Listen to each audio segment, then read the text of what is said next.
Sedona is absolutely packed full of beautiful and iconic hikes. One of the more popular hikes, which also happens to be a favorite of ours, is the Devil's Bridge hike. We have done this hike on both of our trips to Sedona, and I love it so much that I wouldn't mind doing it on our next trip as well.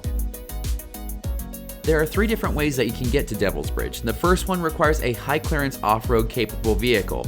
You drive all the way down Dry Creek Road and you'll end up right at the final climb for Devil's Bridge. Option 2 also starts at the parking lot on Dry Creek Road, but it is a 5.8 mile round trip trail called the Chuck Wagon Trail. This one is a popular option and the parking lot does fill up fast, so get there early. Option number 3, which is the route that we have taken both times, is the 4.2 mile round trip Mescal Trail. The Mescal Trail is the most scenic out of the 3 routes, and it is absolutely gorgeous if you hike it when it's bathed in the morning light. This route is also very well marked with a combination of rock stacks and signs that help guide you along the way.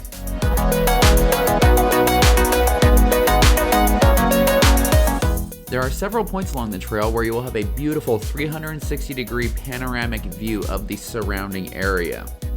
This will give you a great chance to see the awesome contrast of the bright red dirt and rocks against the vibrant blue sky. Right around the 1.15 mile mark, you're going to find a spot where all of the trails converge. You'll know you reached it when you see all the off-road vehicles that skip straight to the climb up to Devil's Bridge, including this pink Jeep, which we'll have an article about in a couple weeks. After you pass this information sign, it's going to be pretty much uphill all the way up to Devil's Bridge.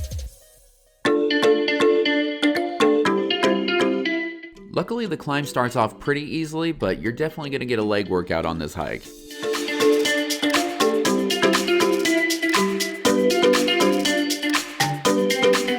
Be sure to keep your eyes peeled for little forks that will take you to Scenic Overlooks. I counted at least 3 on our way up towards the top. These will give you a great chance to catch your breath and take some super cool photos. Shortly after the first overlook, you're going to come to this fork. We'll come back to it a little bit later, but to go up to the top, you want to make a right.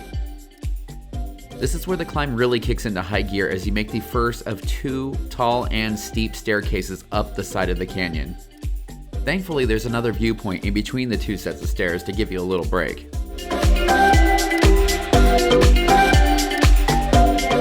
The great news when you reach the top of the second set of stairs is that you are done climbing.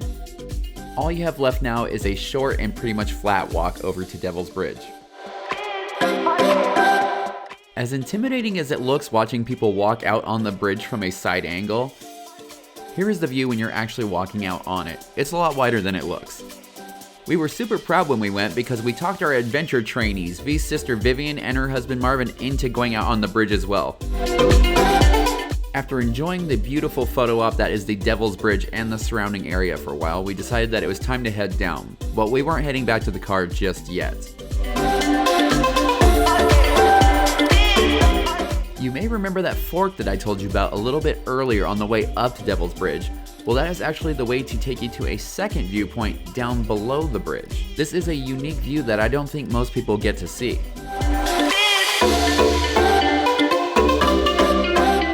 This little trail is short, easy, and well worth the time. We had the place practically to ourselves and we decided that this is where we were going to stop for lunch.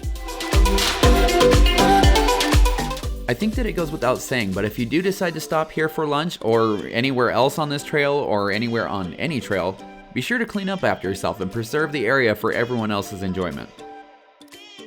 All the downhill on the way down sure feels nice since your legs just got their butts kicked on their way up to the bridge.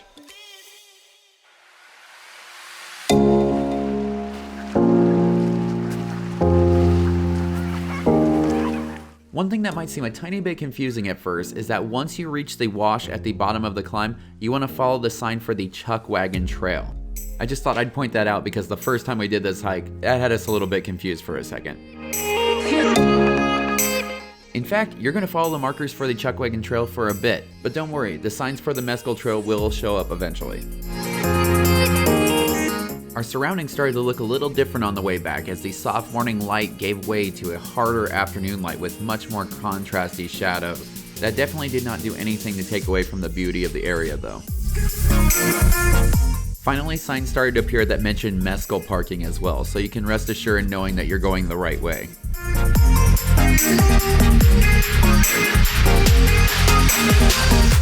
The last spot that you have to pay attention is the last fork where the Chuckwagon Trail and the Mescal Trail finally split. You want to make a right here to head back to the parking lot. After that, you're pretty much home free. Be sure to stay tuned over the next couple weeks because we have a lot of great Sedona articles coming up. If you enjoy our adventures, be sure to subscribe and hit that bell icon so you get notified when we make new videos. Check us out on Instagram at @thatadventurelife_official. And for all the information about this hike as well as other awesome things to do in and around Sedona, head on over to thatadventurelife.com.